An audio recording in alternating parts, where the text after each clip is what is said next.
Okay, class, konting review lang tayo dun sa pag-identify ng maximum bending stress and then nung tributary area.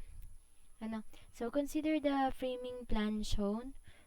Nandito, meron tayong yung beam AE, BF, CG, and DH, and then yung pinaka nagka-carry din sa kanila is yung sa beam AD and then EH, yung girder. And then ito yun naman yung mga wide flange dito na makikita nyo kay AD and EH.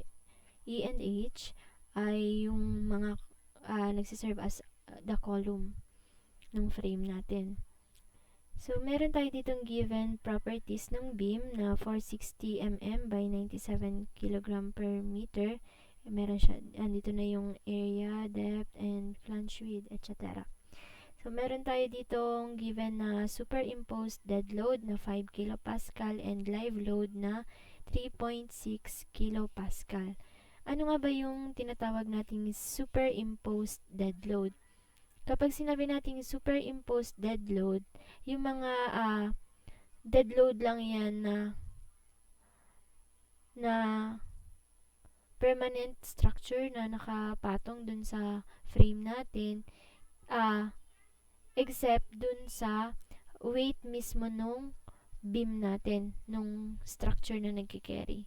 Ibig sabihin, kapag sinabing superimposed dead load, hindi pa dito kasama yung weight nung mismong member na nagkikerry. Therefore, kaya pag compute natin ng dead load, i-combine pa natin yung unit weight or yung weight ng beam natin.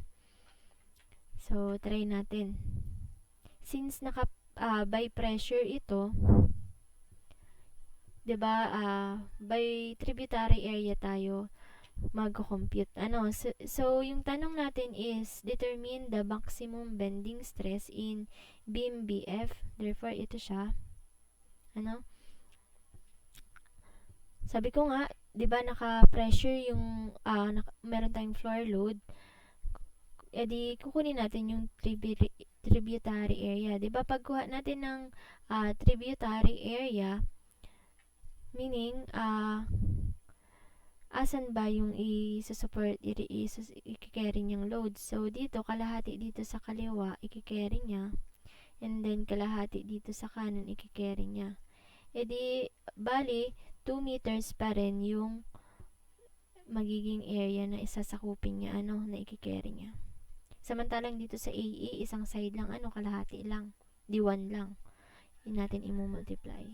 So, therefore, dito, kung i-compute natin yung dead load niya, we have the WDL that is equal to yung 5 kilopascal i-multiply natin by 2 plus, sabi ko nga hindi pa kasama yung weight ng beam that is 97 kg, diba kilogram i-convert natin into Newton and then i-divide natin by 1,000 para kilo Newton per meter din siya, So, since naka per meter na to, no need na nating i-multiply by the tributary area. Hindi naman ganun, kasi weight lang to nung beam. So, dito, itong 5 kilopascal multiplied by 2 meters, ang result na nito is kilonewton per meter din, So, yung pinaka-total dead load natin is 10.9157 and then ang unit niya is kilonewton meter. And then si dead load ay si live load naman natin, which is 3.6, multiplied lang din natin ng 2, that is 7.2 kilonewton per meter. That is, yung total ultimate load, factored load natin is equivalent to 1.2 ng dead load plus 1.6 ng live load. Makikita nyo yung load combination na ito sa chapter 2 ng NSCP. So, pag sinubstitute ko yung value sa itaas, that this is equal to 24.661884 kilonewton per meter. So, paano natin kukunin yung maximum bending stress in beam BF? So, proceed tayo ulit dito sa figure natin. Dito, di ba, ang analysis dito is one way lang siya. Since greater than 2 yung ratio nung length ng span. So, one way, dinasay natin siya as one way. And then, ang magiging itsura niya, ganito. Diba, ito si B, and then F. So, i-assume natin na nakapatong lang siya kay beam AD. Therefore, simply supported lang siya, hindi siya magre-resist ng moment. And then, andito na yung factored load natin na W, distributed load. Ayan. Ano ba yung length ng span natin? That is 10 meters.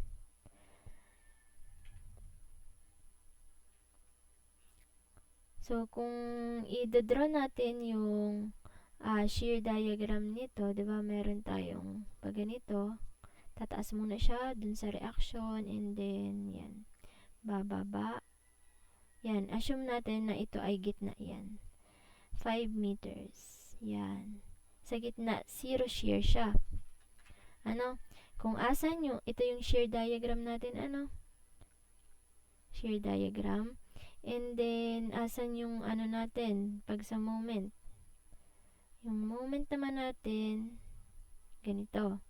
Tapat din, kunwari, yan. Yung maximum moment natin is located at the zero shear.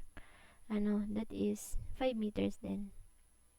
O, kung mapapansin nyo, zero ang moment dito sa support. Kasi nga, simply supported lang tayo dyan.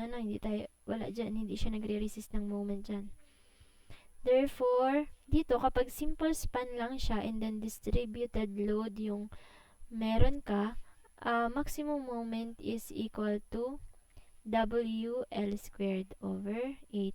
I hope naalala nyo pa yan, yung mga direct formula to get the maximum moment sa iba't ibang type ng support natin, ng load. And then, ano pa ba? Di pwede na natin makuha yung maximum bending stress, kasi yung maximum bending stress is equal to the moment multiplied by C over I. So, yung maximum moment natin, that is yung W, 24.66.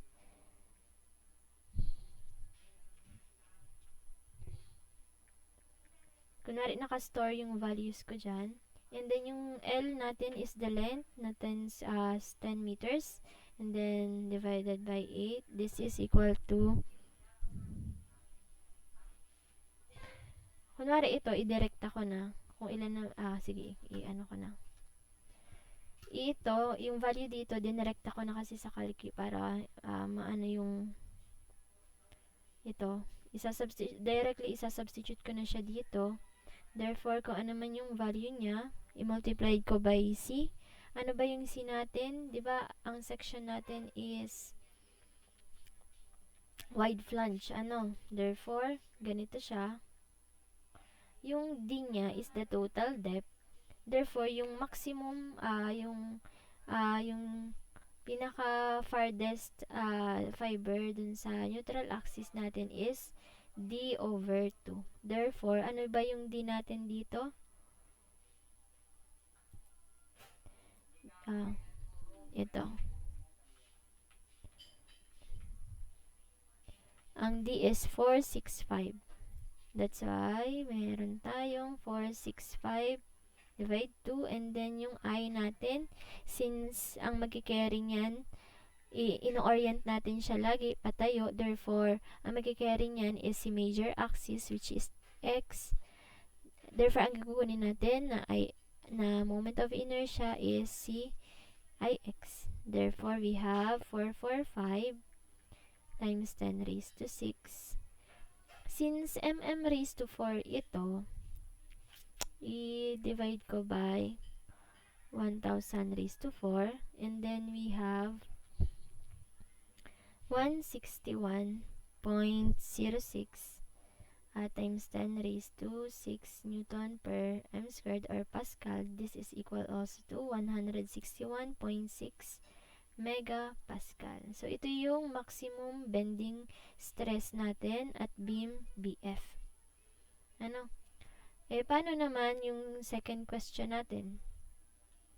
Sa second question, ang sabi dito, determine the allowable distributed loads if the allowable flexural stress is 130 MPa. Di yung allowable natin na bending stress is 130 MPa. Determine the allowable distributed load.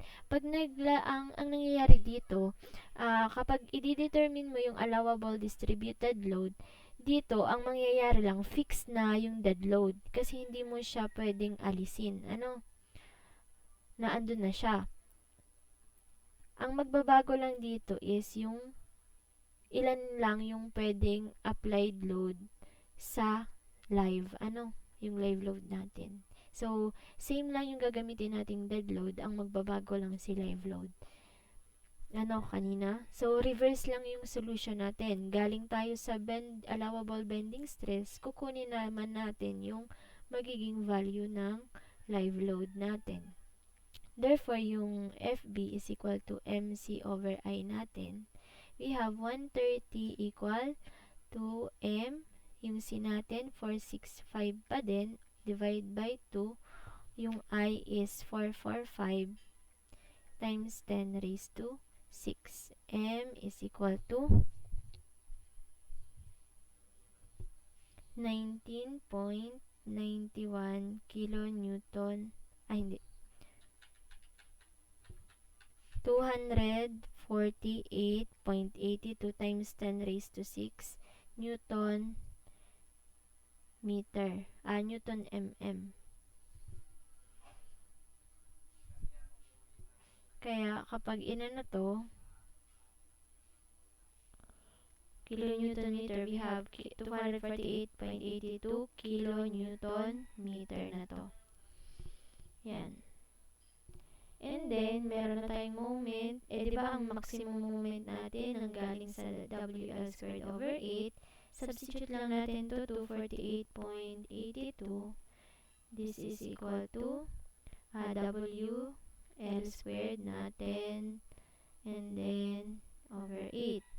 Therefore, yung W natin is equivalent to 19.91 kilonewton per meter. Huwag kayong malito sa sa unit. So, kilonewton meter to. Therefore, pag divide natin ng meter square, therefore, kilonewton per meter ang unit natin dito. And then, meron na tayong factored load na W. Kunin na natin si live load. Si live load. WDL plus 1.6 WLL. This is equivalent to 19.91, 1.2. Ano ba si WDL natin? Meron na tayo dito